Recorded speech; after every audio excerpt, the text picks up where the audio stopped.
ओम कृष्णाय वासुदेवाय हरे परमात्मने प्रणतक्लेशनाशाय गोविंदाय नमो नमः। जय श्री कृष्णा। मेरी सोल फैमिली आध्यात्म आपके अपने चैनल पर आप सबका बहुत बहुत स्वागत है। श्रीमद् भागवत महापुराण का 9वां स्कंध दूसरा अध्याय ऋषभ आदि मनु के 5 पुत्रों के वंश का वर्णन। 5 पुत्रों का वंश। श्री सुखदेव जी कहते हैं, परीक्षित, इस प्रकार जब सुधुम्न तपस्या करने के लिए वन में चले गए तब वैवस्वत मनु ने पुत्र की कामना से यमुना के तट पर 100 वर्ष तक तपस्या की।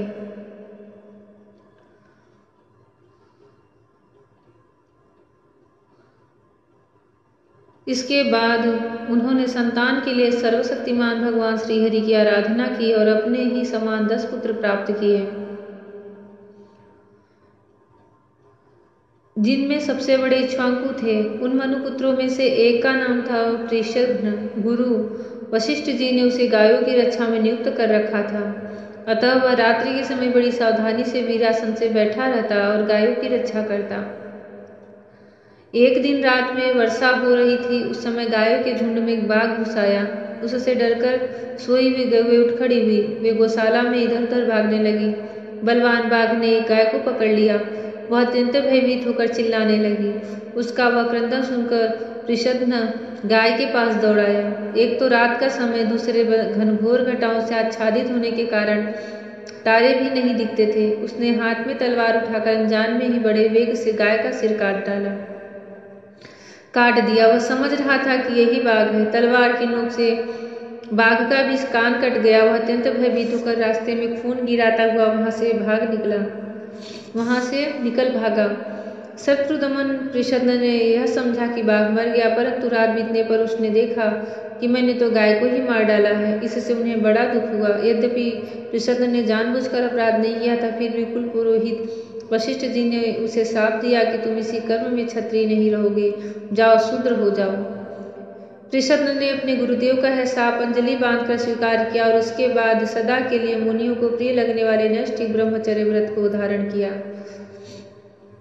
वह समस्त प्राणियों का अहैतिक हृदय से एवं सबके प्रति समान भाव से युक्त होकर भक्ति के द्वारा परम विशुद्ध सर्वात्मा भगवान वासुदेव का अनन्य प्रेमी हो गया। उसकी सारी आसक्तियां मिट गई, वृत्तियां शांत हो गई, इंद्रियां वश में हो गई। वह कभी किसी प्रकार का संग्रह परिग्रह नहीं रखता था। जो कुछ दैवश प्राप्त हो जाता उसी से अपना जीवन निर्वाह कर लेता। वह आत्मज्ञान से संतुष्ट एवं अपने चित्त को परमात्मा में स्थित करके प्रायः समाधिस्थ रहता। कभी कभी जड़, अंधे और बहरे के समान पृथ्वी पर विचरण करता। इस प्रकार का जीवन व्यतीत करता हुआ वह एक दिन वन में गया। वहां उसने देखा दावानल धधक रहा है। मननशील प्रसन्न अपनी इंद्रियों को उसी अग्नि में भस्म करके परम ब्रह्म परमात्मा को प्राप्त हो गया।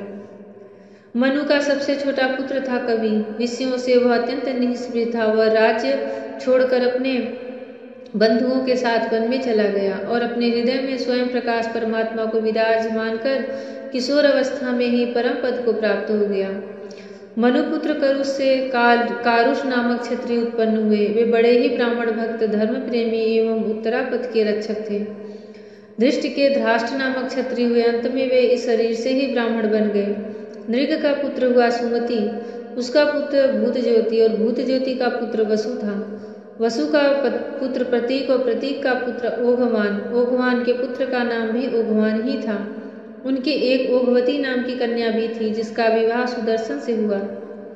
मनुपुत्र नरिशंत से चित्रसेन, उससे रिच्छ से मीढ़वान, मीढ़वान से कुर्च और उससे इंद्रसेन की उत्पत्ति हुई। इंद्रसेन से वितिहोत्र, उससे सत्यश्रवा, सत्यश्रवा से उरुश्रवा और उससे देवदत्त की उत्पत्ति हुई। देवदत्त के अग्निवेश नामक पुत्र हुए, जो स्वयं अग्निदेव ही थे। आगे चलकर वे ही कानीन एवं महर्षि जातुकर्ण के नाम से विख्यात हुए।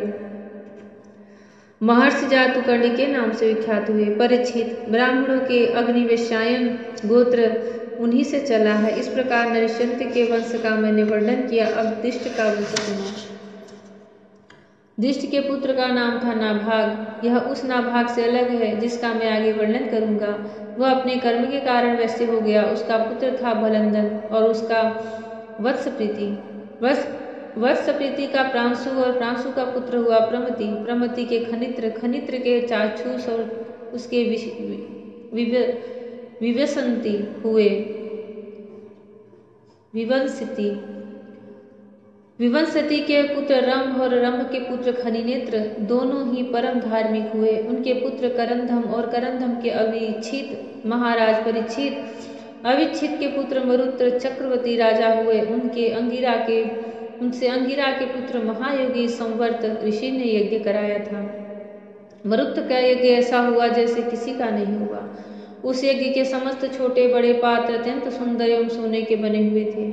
उस यज्ञ में इंद्र सोमपान करके मतवाले हो गए थे और दक्षिणा उसे ब्राह्मण तृप्त हो गए थे। उसमें परसने वाले थे मरुदगढ़ और विश्वदेव सभासद थे। मरुत के पुत्र का नाम था दम। उस दम से राज्यवर्धन, उससे सुधृति और सुधृति से नर नामक पुत्र की उत्पत्ति हुई। नर से केवल से बंधुमान, बंधुमान से वेगवान, वेगवान से बंधु और बंधु से राजा तृणबिंदु का जन्म हुआ। तृणबिंदु आदर्श गुणों के भंडार थे, अप्सराओं में श्रेष्ठ। अलम्बुसा देवी ने उनको वरण किया,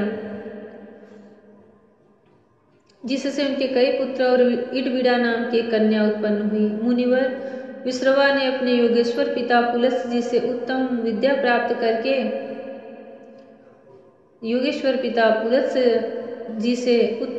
प्राप्त करके इडविडा के गर्भ से लोकपाल कुबेर को पुत्र रूप से उत्पन्न किया। महाराज तृणबिंदु के अपनी धर्मपत्नी से 3 पुत्र हुए, विशाल, शून्य बंधु और धूम्रकेतु। उनमें से राजा विशाल वंशधर हुए और उन्होंने वैशाली नाम की नगरी बसाई।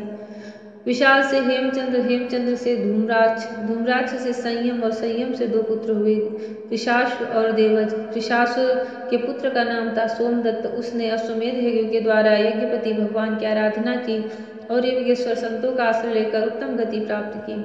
सोमदत्त का पुत्र हुआ सुमति और सुमति से जन्मेजय। ये सब तृणबिंदु की कीर्ति को बढ़ाने वाले विशाल वंशी राजा हुए। जय श्री कृष्ण, जय श्री कृष्ण। राधे राधे, हरि ओम।